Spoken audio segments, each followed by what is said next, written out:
आपातकाल के बड़े किरदार।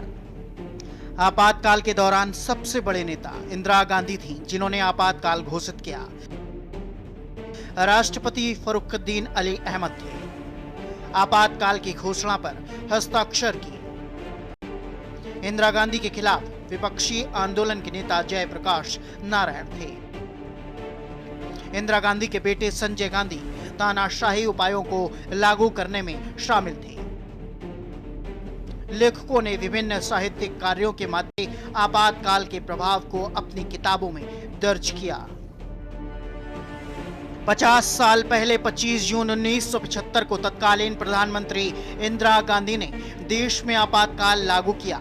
21 महीनों का यह दौर संविधान, नागरिक अधिकारों के उल्लंघन, प्रेस की अभिव्यक्ति पर रोक और विपक्ष के नेताओं की गिरफ्तारियां का रहा। आपातकाल भारतीय लोकतंत्र का एक काला अध्याय था, जो निरंकुश सत्ता के दुरुपयोग, तानाशाही और प्रतिरोध की याद दिलाता है। आपातकाल की शुरुआत सुप्रीम कोर्ट के फैसले से हुई, जिसने गांधी को पद से अयोग्य ठहराया। आपातकाल के बाद हुए घटनाक्रमों ने भारतीय राजनीति में कई अहम बदलाव आए। इसमें कांग्रेस पार्टी का उत्थान और पतन और राष्ट्रीय पटल पर नए राष्ट्रीय एवं क्षेत्रीय दलों का उभार भी शामिल है। आपातकाल लागू होने के बाद क्या क्या हुआ? आपातकाल का दौर 25 जून 1975 से मार्च 1977 तक रहा। इस दौरान भारत के नागरिक स्वतंत्रताएं निलंबित रहीं। मौलिक अधिकारों का निलंबन, जिसमें अभिव्यक्ति की स्वतंत्रता और कानून के समक्ष समानता शामिल है।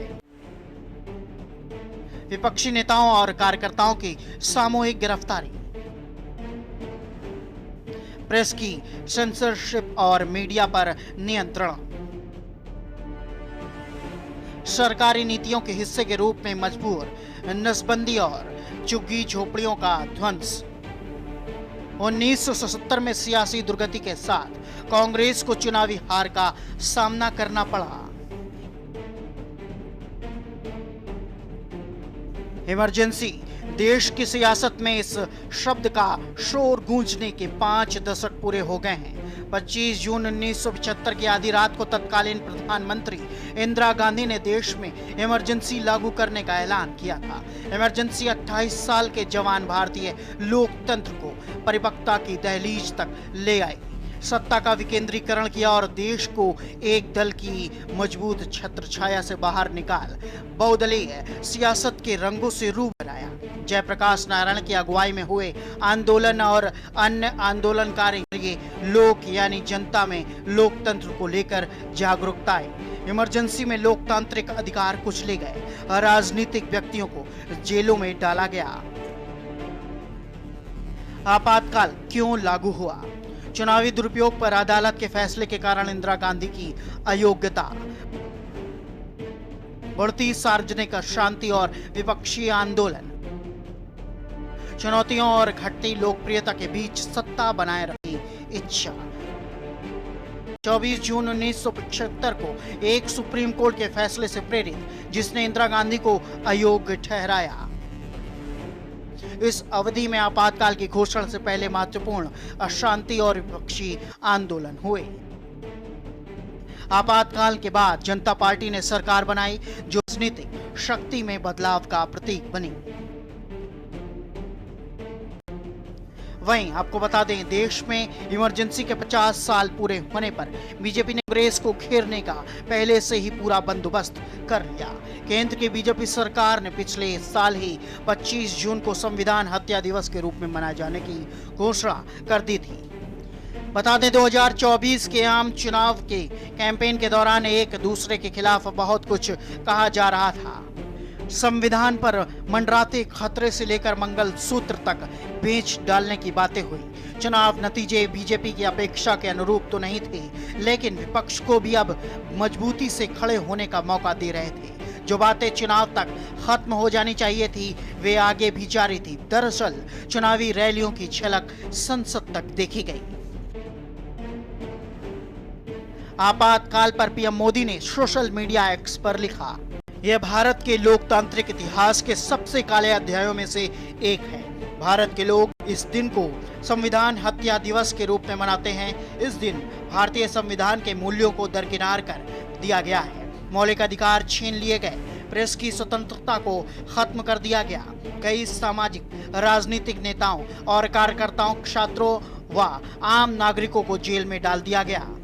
मोदी ने आगे लिखा है कि हम आपातकाल के खिलाफ लड़ाई में डटे रहने वाले हर व्यक्ति को सलाम करते हैं। ये पूरे भारत से, हर क्षेत्र से, अलग अलग विचारधाराओं से आए लोग हैं जिन्होंने उद्देश्य से एक दूसरे के मिलकर काम किया। इमरजेंसी से उभरा जेपी का नेतृत्व।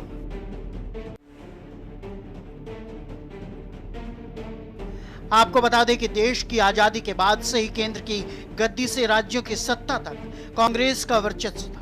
इसके पीछे मूल वजह थी आजादी के आंदोलन में पार्टी का योगदान और पंडित जवाहरलाल नेहरू के मुकाबले अन्य दलों में नेतृत्व का अभाव। इंदिरा गांधी के नेतृत्व को भी लोगों ने खुले दिल से स्वीकार किया और कांग्रेस का दबदबा जारी रहा।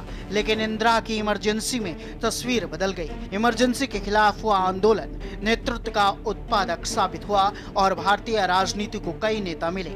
सबसे बड़ा नाम जयप्रकाश नारायण का रहा, जिन्हें लोकनायक भी कहा गया। इमरजेंसी ने इंदिरा गांधी के खिलाफ जेपी का नेतृत्व स्थापित किया। कांग्रेस के छत्र राज में लगी सिंह। बता दें, आजादी के बाद हुए पहले चुनाव से लेकर इमरजेंसी के लागू होने तक देश की सियासत पर कांग्रेस पार्टी का एक छत्र राज था। कांग्रेस को चुनौती दे पाना भी सियासी दलों के लिए मुश्किल काम माना जाता था। पूर्व से लेकर पश्चिम और उत्तर से लेकर दक्षिण ज्यादातर राज्यों में कांग्रेस पार्टी की ही सरकारें थी। बहरहाल, इमरजेंसी के खिलाफ हुए आंदोलन ने हालात बदल कर रख दिए और इसके बाद हुए चुनावों में कांग्रेस की न हारने वाली इमेज धुल गई। इमरजेंसी विरोधी लहर में कांग्रेस को न सिर्फ केंद्र की सत्ता से विदा होना पड़ा, राज्यों की सत्ता छोड़िए एक एक सीट जीतने में कद्दावर नेताओं के भी पसीने छूट गए। कुल मिलाकर इमरजेंसी के असर से कांग्रेस के एक छत्र राज में सेंध लग गई। स्पेशल डेस्क, के न्यूज़ इंडिया।